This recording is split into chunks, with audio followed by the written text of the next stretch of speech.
Okay, ang baon ko naman ngayon, mga ka-freshness. Saan na? Sintabi, alam ko kung bakit ka nagkakaganyan. May gusto kang batiin. Yes, ang baon ko kasi dedicated, of course, kay Sir Mike Templo. Napaka-subtle! Napaka-subtle! Okay. Ewan ko lang kung bukas nandito ka pa. Wala akong work, sorry.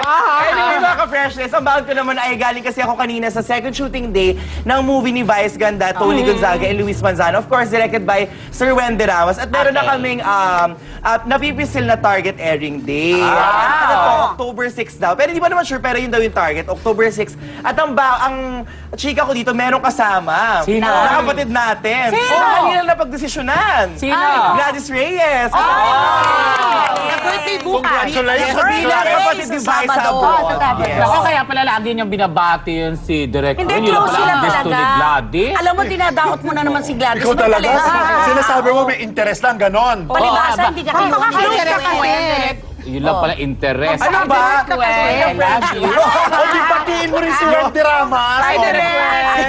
Tapos maganda ang pelikula. Yes, maganda, exciting ito kasi ang story ay ikot kay Vice, kay Tony at kay Luis. Isang love triangle pero kakaiba siya. Wait, ang tanong ko naman, IC, ano naman ang role mo? Balita ko Challenging ang mahirap. role ko. Ang role ko po ay isang bakla. Sa sumayos. Sa paghamon. I need workshop from you direct. Immersion na, Yes. immersion. Okay. Mga ka-freshness, itong ating extra sa Sabi Top 3.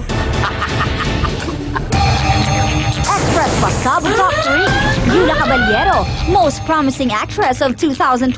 Malayo na talaga ang narating ng Star Factor Grand Winner na si Yula Caballero. Bukod sa kanyang mga piling proyekto sa TV5 kung saan nakasama na niya ang ilan sa bigating celebrities tulad nina superstar Nora Honor at international kapatid David Archuleta, napanood na rin natin siya sa big screen kasama naman ang Diamond Star na si Maricel Soriano. Nakakuha na rin si Yula ng mga nominasyon sa ilang award-giving bodies at ngayon nga, muli na namang napansin ang kanyang galing. Isa ang kapatid Princess sa mga nominado para sa Yahoo OMG Most Promising Actress of 2012. Ang masasabi ko talaga is that this nomination pa lang, napakalaking bagay na nito sa akin. Ang pagkilala lang ng mga fans sa akin, ang pagbibigay nila ng importansya sa akin, sa career ko din.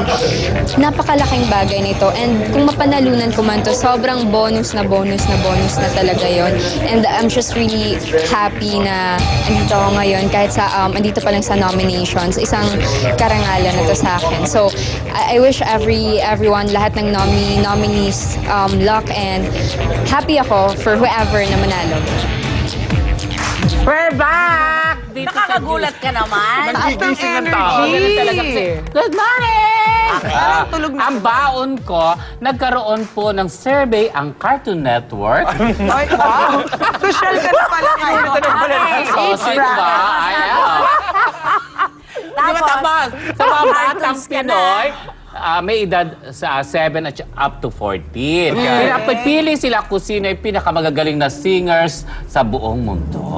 Syempre. Anong resulta? Number 1, Sarah Geronimo.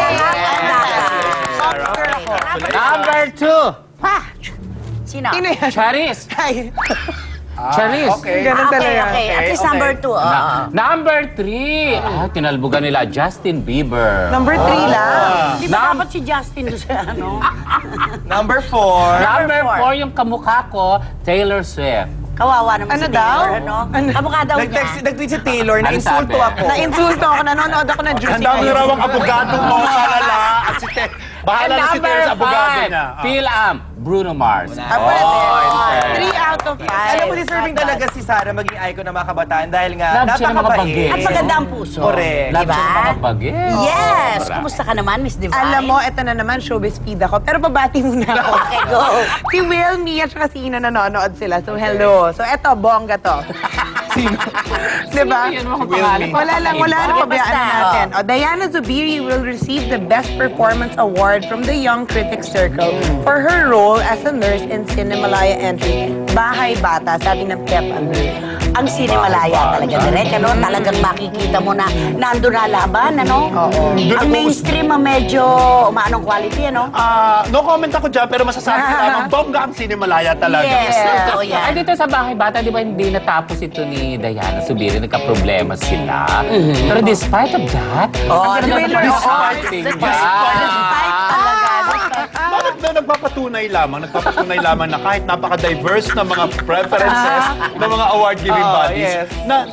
who would have suspected na si Diana Zubiri ang manalo ng Correct. Tsaka at least maganda yung mga award-giving bodies sa ito, binabase yung pag-award, hindi sa pag-acting, hindi sa hatak, sa back, or kung magkano kinita sa box office. Tsaka direct, ang tanong ko naman, di ba parang nawala si Diana, bumalik lang siya. May Award katagalan na din. kagad. Correct. Ganda ka ba? Okay. Turn up the Congratulations. Ay, intro ko to na maganda. Sige, go. Kung ang ibon ay nasa langit, ang kalabaw ay nasa lupa, ang isda ay nasa dagat, ang alibangbang nasa kuba. Ang express pasabog. Express Pasabog Top 2. Mga kandidata ng Miss World Philippines may binisita. Papalapit na ng papalapit ang Grand Coronation Night ng Miss World Philippines. Kaya naman ngayon pa lang ay sobrang busy na ng mga kandidata. Matapos ang kanilang matagumpay na talent night noong linggo, nag-courtesy call naman ang 25 finalists sa MVP Group of Companies kahapon sa Gilles de Fort Taguig. Ngayon ang mga kandidata ay nagre-rehearse. Very rigorous training leading up to the pageant night on June 24. Ito ay gaganapin sa Manila Hotel. And so the pressure is mounting. But you can see, makikita nyo na nagbo-blooming na yung mga kandidata. They're already in competitive mode. Kaya makikita po natin ang mga kandidata na magsha-shine on stage. Abangan kung sino ang tatanghaling Miss World Philippines ngayong linggo, June 24, dito lang sa TV5. Ay, nako, nagdilat, gising na gising pa kaming lahat. At live na live, ang juicy. Okay, baka baon ko naman. Go direct. Anong gusto nyo muna, yung malungkot o yung masaya? Masaya muna. Masaya muna. Masaya. Okay, tapos na ang mga entries ng Cinemalaya. Okay, handang-handa na kami. July 20, magsisimula na ang showing ng both ng Director Showcase at ng mga New Breed. At abangan nyo po at saka panoorin nyo dahil pinapangako ko ang gagaling ng mga entries. Hindi dahil kasama ako roon, kundi ang mas maraming mas magagaling pa sa akin na nandoon. Okay. Ang cleavage mo. Ikalulong Thank you po. ah. Yung malungkot. Okay, ito na. Cambio kagad. I'm just giving my condolences and sympathy sa pamilya ni Direk Tony Espejo. Buluwagang Isa Kantipala. sa Buluwagang Kantipala. Isa sa nagtatag ng isa sa pinakapundasyon ng modern theater dito sa Pilipinas. He passed away kahapon ng 1 o'clock in the afternoon. So sa lahat ng mga tao na bahagi ng Buluwagang Kantimpala, nagbibigay kami ng aming condolences at higit pa doon, gusto ko rin pasalamatan si Tony wherever you are. Siya kasi ang aking teacher nung high school. Sa kanya nagsimula. Kundi dahil sa kanya, hindi ako nagkaroon ng enganyong magsulat. So Tony, wherever you are, I love you Tony at maraming salamat sa inspirasyon na binigay mo sa napakarami sa amin. Okay, naku. Nakalulungkot, pero talagang ganyan ang buhay. Tuloy-tuloy pa rin Ang buhay ay tayo. parang life. Marami pa tayong kukwento dahil... Ito ang nagigupit ng mga chikahang nag-iinit. Todo ang hirit sa... Juicy! Juicy, keep it fresh, and nothing but the best we can.